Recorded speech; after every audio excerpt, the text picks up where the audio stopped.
When my mom was doing pet therapy, our Oh my. dog, he was a golden retriever, so he very much was an outward dog. He was Mhm. often one of the only, if not the only African American there. She really enjoyed it and still had a great time, and actually felt very proud that she could go in as an African American for everyone to see, but also when Right. she came up with African American families who were really excited to see a Black woman with her dog. Right. So can you talk a little bit about your experience? Absolutely. Oh my goodness. And that's the one that can be a whole book and will. But the sad part is you said that was about 20 years ago. It's Yeah. not much different still today.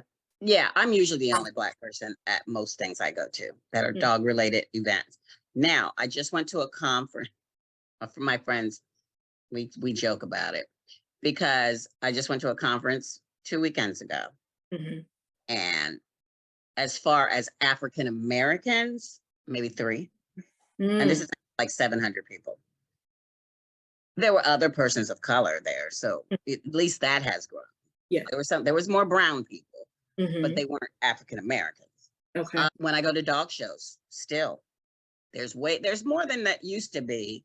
When I started, I was the only one for years, for decades. Wow. Now there's a good handful. But so when my friends say, well, at least you're not the only one anymore, and these would be my white friends. At Mhm. least you're not the one. I said, yeah, but I can still count how many. So don't get it twisted. We haven't gotten there yet because I can still count them if I there's still give me a 5 minutes and I'll count everybody. But yeah, so it's not a. I'm not sure why because now even when I started in the 1980s in North Carolina, no less. I really wasn't met with a lot of like outward racism. I think the side eyes and things and the not even necessarily harsh side eyes. I've been mistaken for the hotel staff at a conference more than once. Mm. Uh, but like people, and the one that said not being demeaning to me, but asking me questions that you would ask one of the hotel staff. And I'm like, Yes. I'm a participant like you. I have no idea where you should put your tray. Mm. Anyway, so stuff like that, which that's par for the course for all of us. All Mm. of African Americans get that kind of stuff all the time.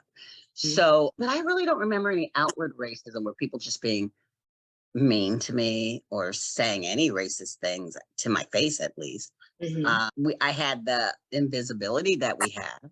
Like Mm. I'd be standing there getting or ready, waiting to ask them a question or getting ready to go in the ring or whatever. Cause I do competitive dog sports Mhm. and they like didn't even see, they don't see me like hello, I'm standing here.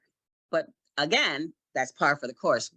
Any African American will tell you we are invisible very often. I was not going to let anything stop me. That I wanted to do this so bad from a young age that, and most things broken a lot of glass ceilings Mhm. of various different types because I am like one of those hard-headed, determined people. I'm determined, so I'm used to being the only.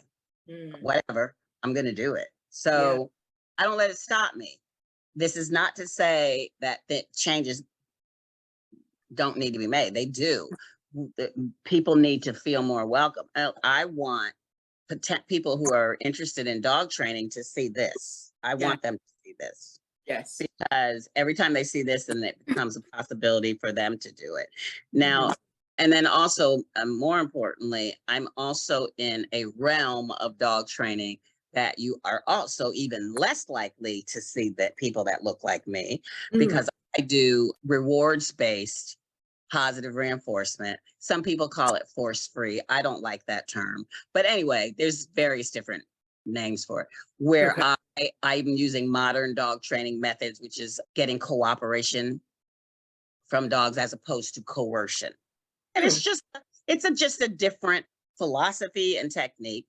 But I will say that a lot of that most dog trainers are not that what I just described in general. Mhm. And it's growing, it's really growing, Mm. but we really just don't see persons of color that do dog training or approach dog training in that manner. So I got to make sure I'm out there so people know, look, there is another way. Mhm. Take a look at this because I feel like our community needs to be able to see these other methods as well Yes. and know that it's possible and see that you can get a dog cooperation from a dog without using force and punishment and corrections and coercion and avoidance. So those things that I just named are very common in dog training. That, like I said, there's more of that than there is of what I do. So Mhm. yeah, so I kind of am on a mission right now to make sure I am out there, and so that people can see me and they can think of the possibilities for themselves. And that's the way that hopefully we'll get more people Yeah. interested.